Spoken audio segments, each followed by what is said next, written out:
Mesdames, Mademoiselles, Messieurs, chers téléspectateurs de Télé-École, la première télévision 100% éducative en Afrique au Sénégal. Bienvenue dans votre émission Science Tech. Science Tech, c'est l'émission qui vous met en exergue sur les nouvelles technologies de l'information et de la communication. Dans notre deuxième numéro, nous avons l'honneur de recevoir deux experts de la matière, à savoir M. Emmanuel Dior, qui est responsable Internet sans frontières et au Sénégal et juriste en TIC. M. Manou, bonsoir. Bonsoir, M. Sek. C'est un plaisir de vous recevoir ici dans Télé-École. Partagé, M. Sek. Merci beaucoup. M. Bamba Batili, qui est cybersécurité, awareness analyst, président responsable à Cyber 221. M. Bamba, merci. Merci, bonjour. Soyez les bienvenus dans Télé-École. C'est un plaisir. Avec nos deux invités, nous allons débattre sur un thème d'actualité qui gangrène toutes les touches de la société sénégalaise, voire même internationale, à savoir Internet et réseaux sociaux, protection des données à caractère personnel. Avant d'entrer au cœur de notre sujet, nous allons recueillir l'avis des utilisateurs pour avoir leur point de vue par rapport à notre thème à développer.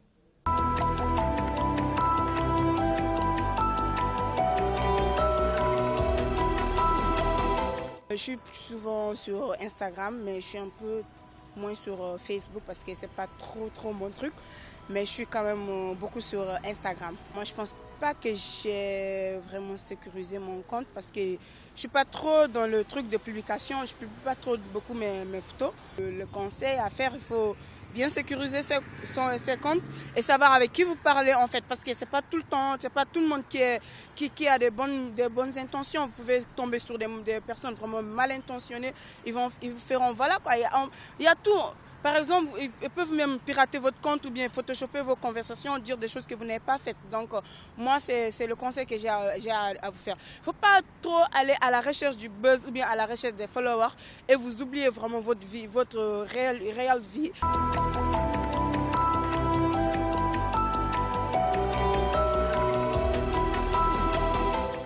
Les réseaux sociaux sont pas des trucs qui sont sécurisés. Bon, d'abord, c'est eux qui gèrent notre données. Ce n'est pas nous qui gérons les données. Nos données sont stockées là-bas au niveau de Facebook, au niveau des serveurs de Facebook. Donc, il faut d'abord, ce n'est pas sécurisé, ce n'est pas des trucs sécurisés.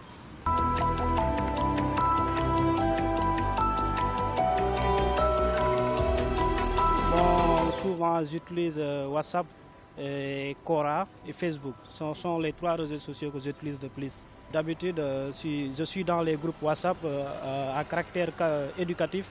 Donc, je suis dans beaucoup de groupes, je fais des recherches au niveau de ces groupes-là. Même chose avec Quora. Avec Quora, tu peux poser tes problèmes, on te répond. Donc, c'est ces réseaux sociaux que j'utilise d'une manière générale. Et de temps en temps aussi, il faut avoir l'habitude de changer le mot de passe pour prévenir les arnaques et consorts. Parce que si vous voyez même les entreprises, s'ils veulent recruter souvent les candidats, ils partent au niveau de leur compte Facebook. Ils ne se limitent pas à lire le CV. Souvent, il y a des entreprises qui consultent même vos pages Facebook. Donc, c'est pour voir le comportement du candidat. Donc, je pense qu'il faut en savoir faire. Il faut que les gens apprennent à mieux utiliser, quoi. Le message que je lance au niveau des jeunes, c'est de faire attention, de savoir comment utiliser les réseaux sociaux.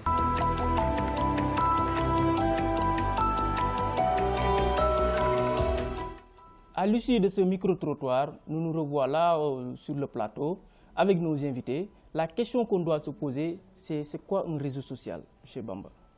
Un réseau social, c'est un espace qui permet à diverses personnes de rester interconnectés et de partager des informations. On peut donner cette définition au fur et à mesure de l'émission, on va plus entrer dans les détails.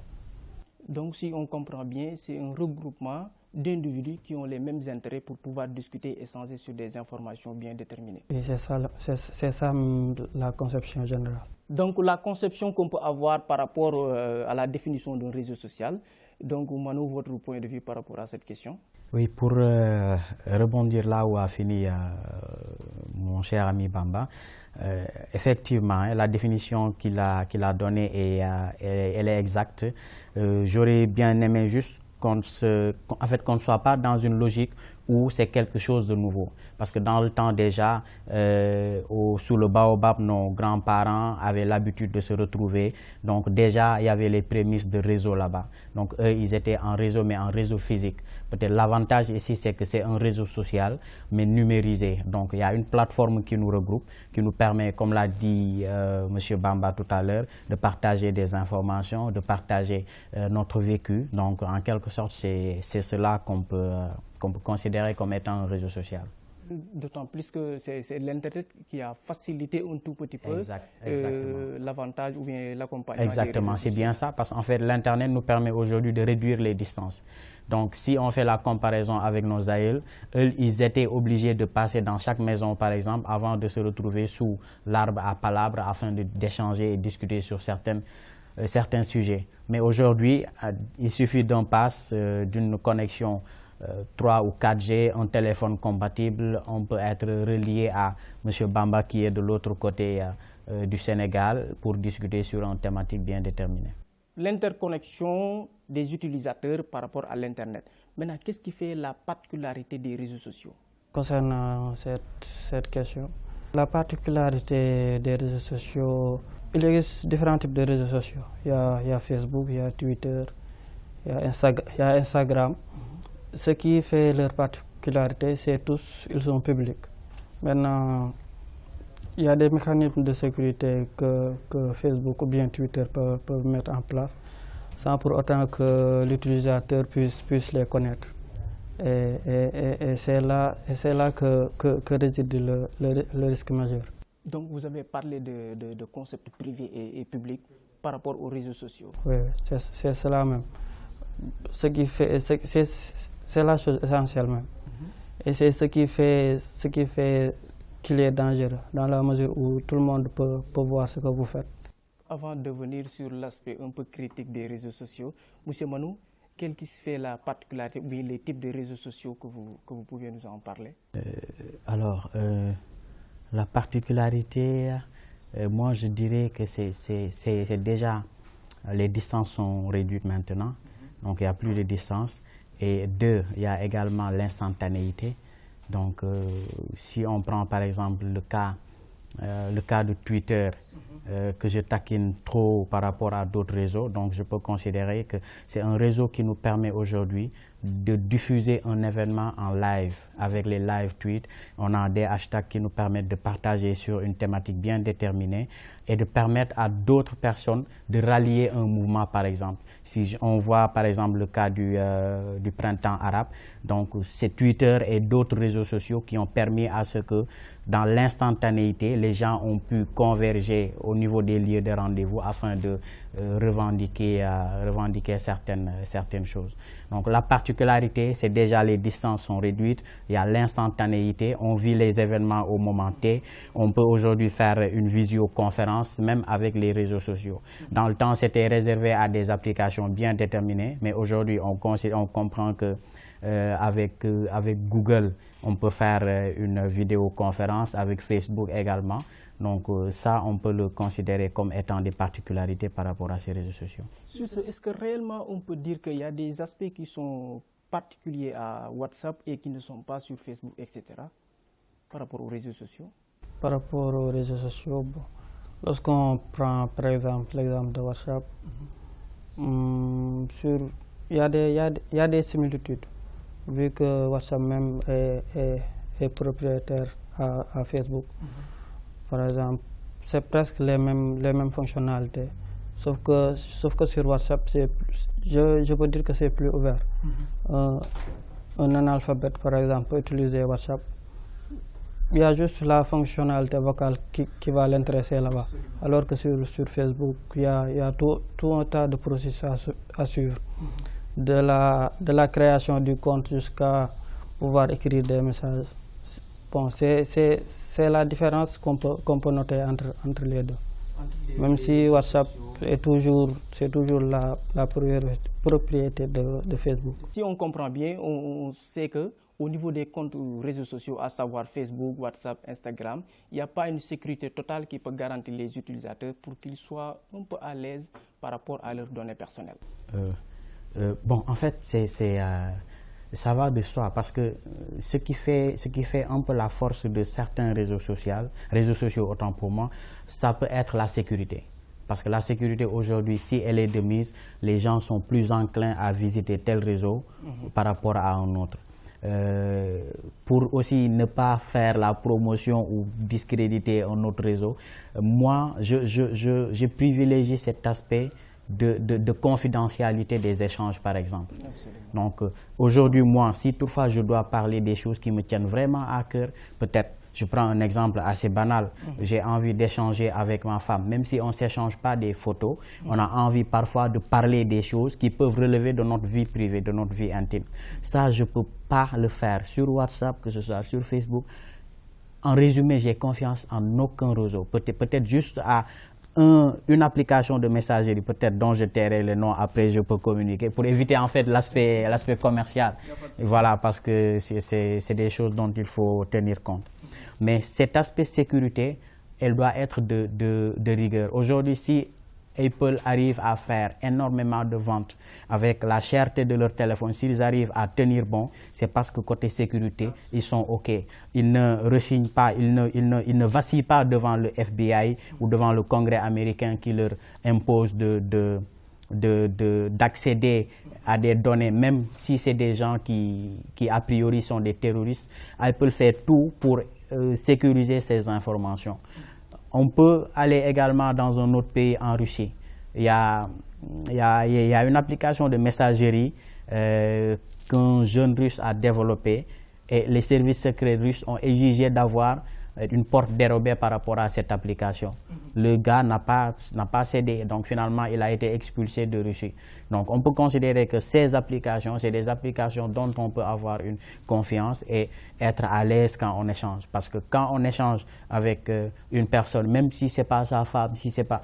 J'échange avec un camarade, j'ai besoin que nos échanges soient respectés. Ce que nos réseaux de télécommunications font pour assurer la sécurité de ces échanges-là, je dois exiger la même chose des réseaux sociaux que nous utilisons. Si je vous comprends bien, vous avez parlé des contenus, c'est-à-dire numériques, c'est-à-dire au niveau des données à caractère personnel.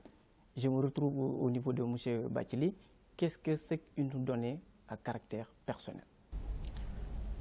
Une donnée à caractère personnel, c'est une donnée qui permet d'identifier l'individu de manière générale. Par exemple, lorsqu'il se connecte dans un réseau social, il lui est toujours demandé de renseigner ses données, c'est-à-dire le nom, le prénom, le sexe, l'âge, ainsi de suite, ainsi de suite. Ces données-là, on peut les appeler des données nominatives. À côté de ces données, il y a des données de type qu'on appelle des métadonnées. Ce sont des données, par exemple, lorsque vous vous connectez sur un site web, ce sont les données que le site va récupérer, à savoir tout ce qui est les adresses IP, la géolocalisation, la traçabilité. Le site peut tracer l'individu qui est connecté au sein de son service. En grosso modo, on peut donner cela. Il y a des données de type nominatif, le nom, le prénom, l'identité de la personne. Il y a aussi des données de type numérique, c'est-à-dire les adresses IP, tout ce qui est en arrière-plan lorsque l'utilisateur va se connecter. Données numériques et données nominatives. M. Manou? Par déformation professionnelle, je vais un peu insister sur l'aspect juridique des données personnelles. La liste n'est pas exhaustive. On peut juste considérer les données personnelles comme toute information qui permet d'identifier une personne directement ou indirectement, ou bien une information qui peut, avec recoupement, permettre à ce que la personne puisse être repérée. Donc, pour faire assez simple, parce qu'on peut après faire référence aux données de santé, aux données dans le point de vue économique, social, culturel, génétique, psychologique, physiologique et psychique. Voilà, la liste n'est pas vraiment... Parce qu'en fait, c'est pour protéger la personne qu'au niveau de la législation, on n'a pas listé les données personnelles. Parce que si on arrive à lister les données personnelles, demain la technologie va avancer. Et là, on pourra, avec le technique de recoupement, repérer Monsieur Seck, Monsieur Matar Seck. Par exemple, vous êtes passé quelque part avec Google Maps, vous avez été localisé. Donc tout ça, avec le recoupement, ça permet de venir vers une personne. Ça permet quoi? Par exemple, vous étiez avec votre véhicule à côté d'une auberge. Après, les gens pourront chercher, est-ce que vous n'y êtes pas entré alors que vous avez laissé votre femme chez vous. Donc, c'est pour éviter ces genres de recoupements que la liste n'est vraiment pas exhaustive. Mais, de manière générale, une donnée personnelle, c'est toute information qui permet d'identifier une personne ou bien qui identifie une personne directement ou indirectement. Cela veut dire que donc, les données sont reliées automatiquement sur les réseaux sociaux. Oui, là, par exemple, quand je crée un compte, sur Facebook, par exemple, je donne mon nom, prénom, adresse, je donne l'université que j'ai fréquentée, l'école que j'ai fréquentée. Facebook me demande même parfois si je suis parent avec quelqu'un. Donc déjà, ils ont commencé à faire le recoupement. Ils peuvent même parfois, moi, ils me l'ont demandé à 2 fois, un ami qui vient d'avoir un tout nouveau numéro, qui n'a pas encore de compte Facebook, et on me dit que cet ami vient de vous demander en ami. Une suggestion. Ils sont très poussés côté ciblage et côté profilage. Voilà. Donc, si je comprends bien, M. Bamba, les données à caractère personnel ne sont pas sécurisées au niveau des comptes, alors qu'on est en dualité entre les réseaux sociaux et les données personnelles. On peut dire que la sécurité est là. Même si des fois on dit que la sécurité à 100%, ça n'existe pas. Absolument. Mais concernant les réseaux sociaux, il y a la sécurité. Mais là où on doit plus axer notre réflexion, c'est par rapport à l'utilisateur. Parce que Facebook, Apple ou autres, eux, ils vont développer leur propre moyen de sécurité.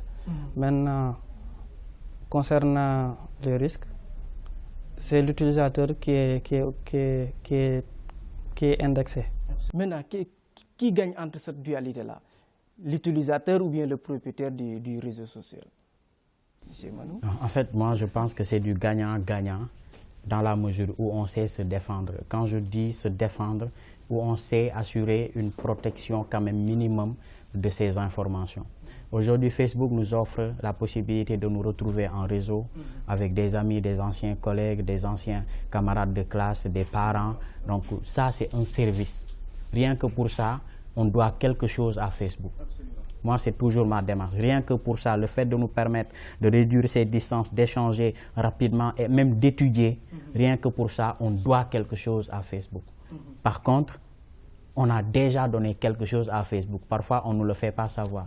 Parce que quand je m'inscris, je donne mon nom, mon prénom, ma date de naissance. Ça, c'est déjà quelque chose qui a de la valeur pour Facebook et une valeur financière.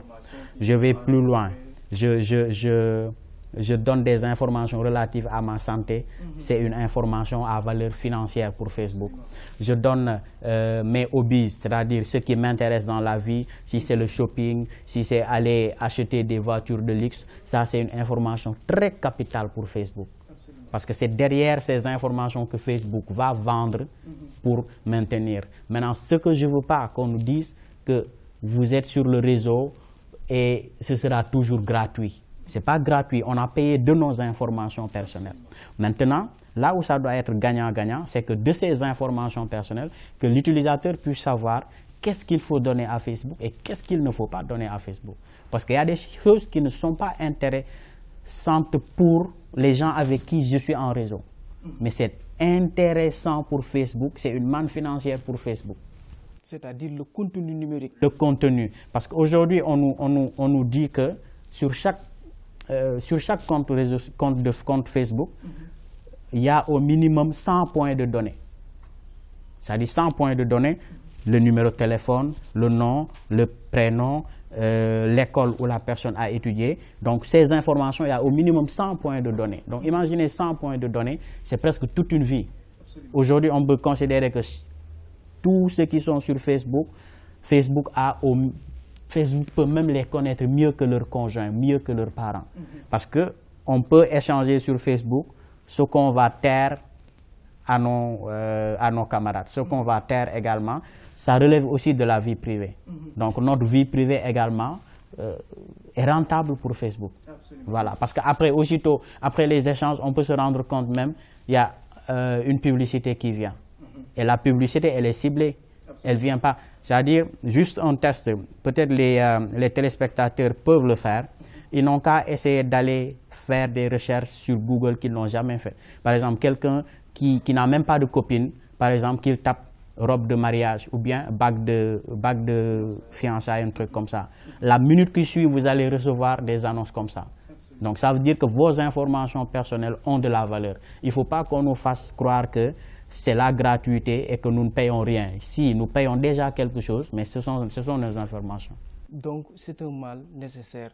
Il y a des risques qui sont liés aux données personnelles par rapport aux réseaux sociaux. Oui, il y a des risques, comme tout espace. Comme tout espace de communication, d'interconnexion. Il y aura toujours des risques. Concernant les réseaux sociaux, il y a le piratage qui est le plus célèbre de tous. Il y a l'usurpation d'identité. Il y a une méconnaissance de l'utilisation même du service.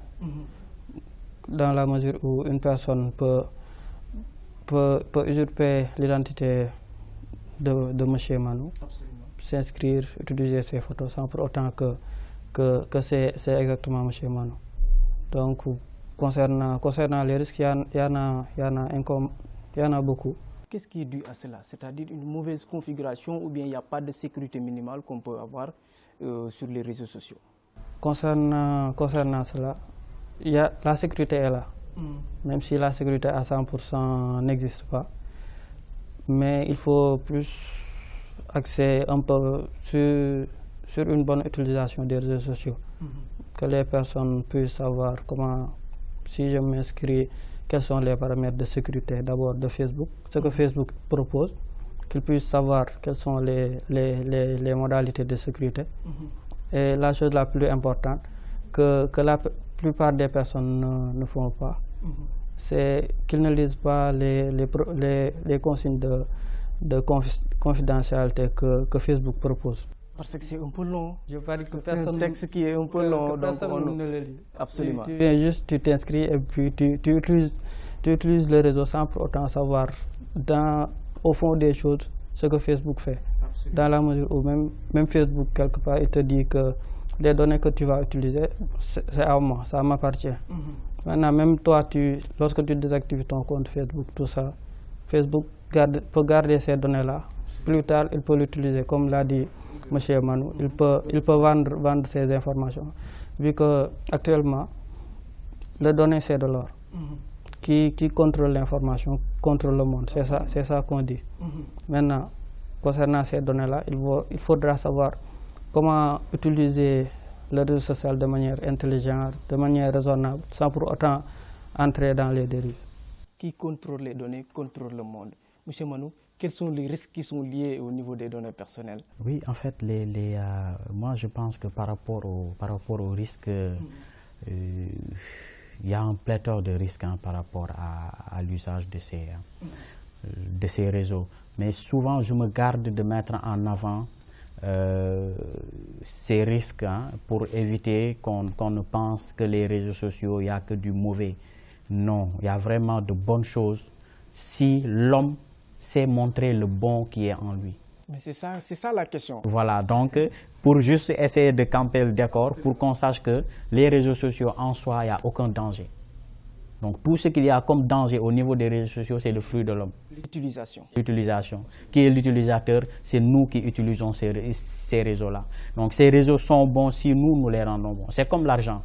Le fait de gagner de l'argent, ce n'est pas mauvais, mais c'est ce qu'on va en faire qui peut être mauvais, parce qu'on peut avoir énormément d'argent et financer ou bien promouvoir des choses qui sont même interdites par la loi.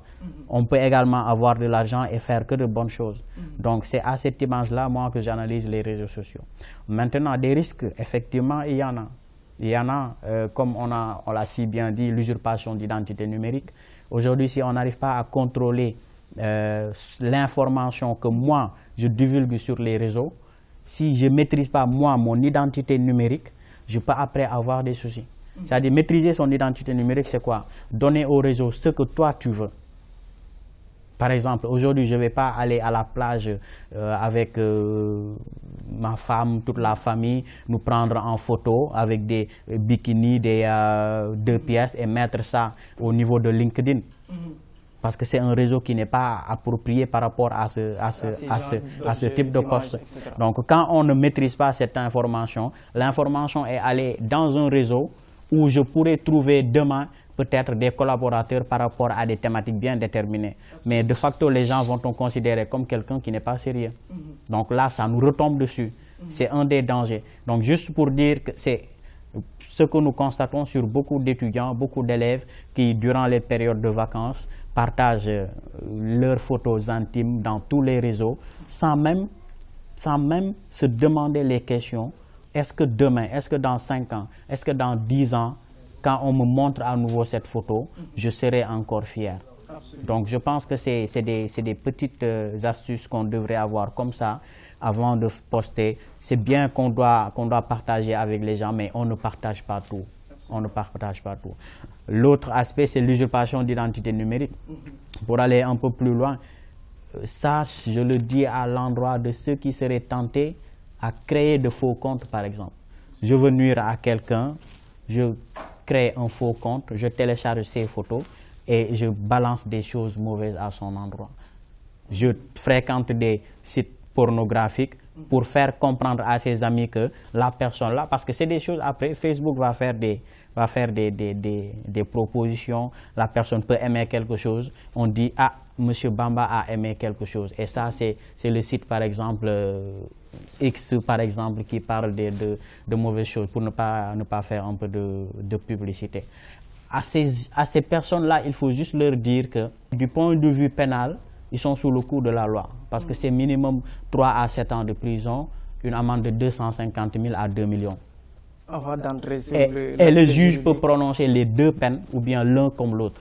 Quelles que soient les peines qu'on va prononcer, c'est quand même terrible. Avant d'entrer sur l'aspect juridique, M. Bamba, j'ai l'impression que les gens ne savent même pas qu'il y a des lois qui sont installées ici pour la protection des données personnelles, comme par exemple la commission des données personnelles, le CDP.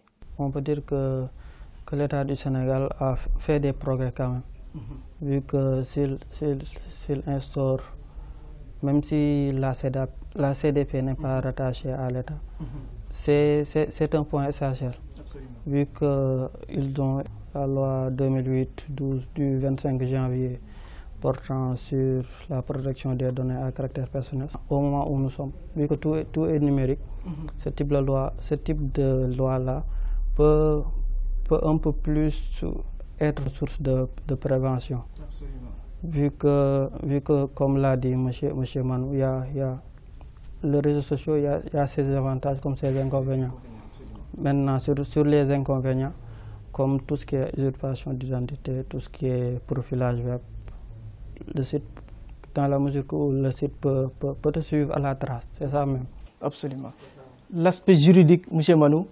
Pour revenir à cet aspect juridique, hein, effectivement, comme l'a dit tout à l'heure Bamba, depuis 2008, le Sénégal est doté d'un arsenal législatif quand même qui, au-delà de la protection des données personnelles, a ratissé large sur tout ce qui est numérique au Sénégal, donc communication électronique, transactions, cryptographie. Donc on a vraiment les meilleurs textes, quoi.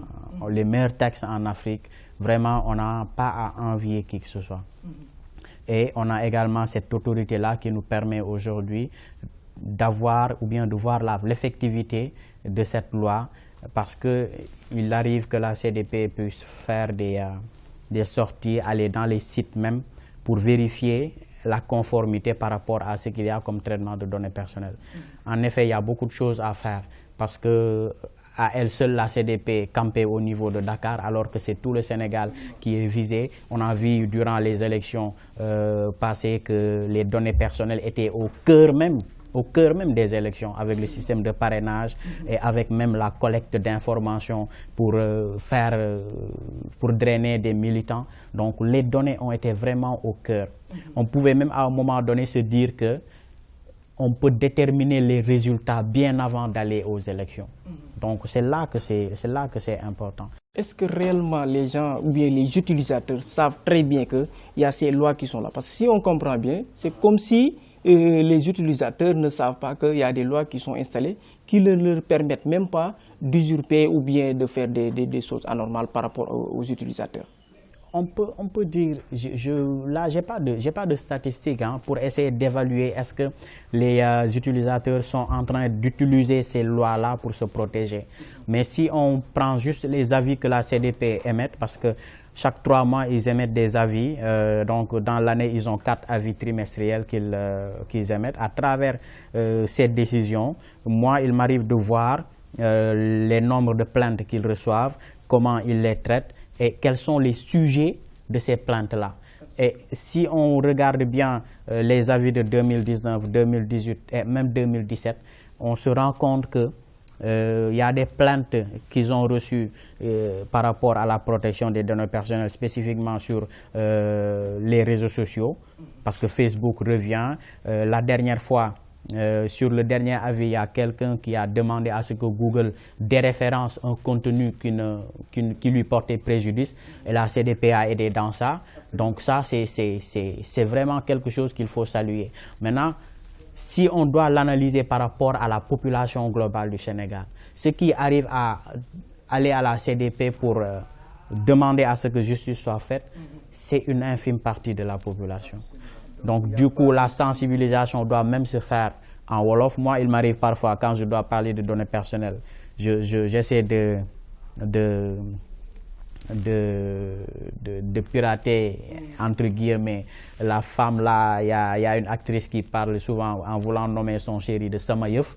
Donc moi, il m'arrive de parler de Samayeuf parce que je me dis, Samayeuf, c'est tout ce qui a trait à moi, tout ce qui aide à identifier Manu Dior dans le physique comme dans le numérique. Parce que les données personnelles également, il ne suffit pas seulement de dire oui, ça c'est une liste de prospects ou de clients que j'ai recueillis. Comme c'est une liste, ce n'est pas une donnée personnelle. Absolument. Non, que ce soit le support physique ou bien que ce soit numérique, c'est des données personnelles. Dès l'instant qu'on peut y trouver un nom, un prénom ou toute information relative à la vie sociale de la personne, par exemple les numéros de caisse de sécurité sociale, tout ça c'est des informations personnelles.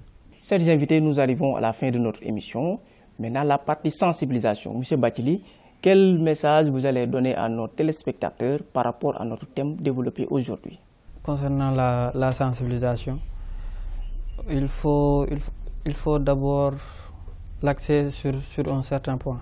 C'est-à-dire qu'aujourd'hui, l'utilisateur doit avoir une certaine éducation au numérique. Ça c'est un point.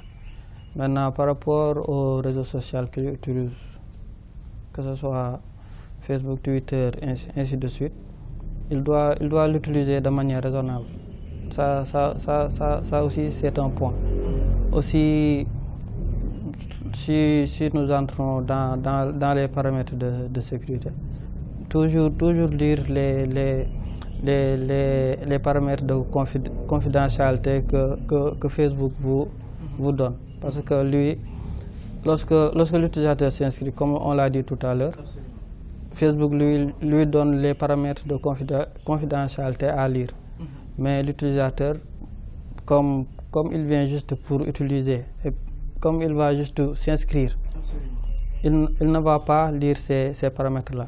Entre autres points, bon, c'est un, par exemple, comme pour les mots de passe, il est recommandé pour les utilisateurs, par exemple, de choisir des mots de passe de plus de 12 caractères, en respectant tout ce qui est majuscule, minuscule, caractère spécial. On nous dit aussi, les mots de passe c'est bon, mais aussi de passer par exemple à des phrases passe. C'est-à-dire phrases passe? Oui, au lieu par exemple de choisir un mot de passe, Manu ou bien Bamba 1, 2, 3, 4. Ah, d'accord. Par exemple, tu peux choisir X, Y, Z, A, B, C, D, arrobas caractère. Mais concernant la sécurité, il y a des programmes qui peuvent craquer cela, qui peuvent craquer tout ce qui est mot de passe. Parce qu'il y a des dictionnaires qu'ils peuvent mettre en place pour réussir cela.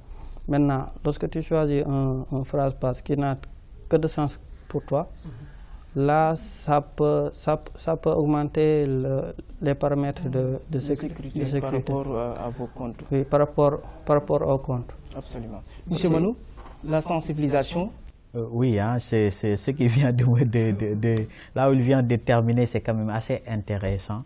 Moi, il m'arrive effectivement de prendre des phrases de passe, comme il dit, et pour ne pas aussi trop me crêper les chignons, je vais dans le meilleur livre que j'aime, je prends 3 phrases. Donc ça, c'est par exemple pour Gmail.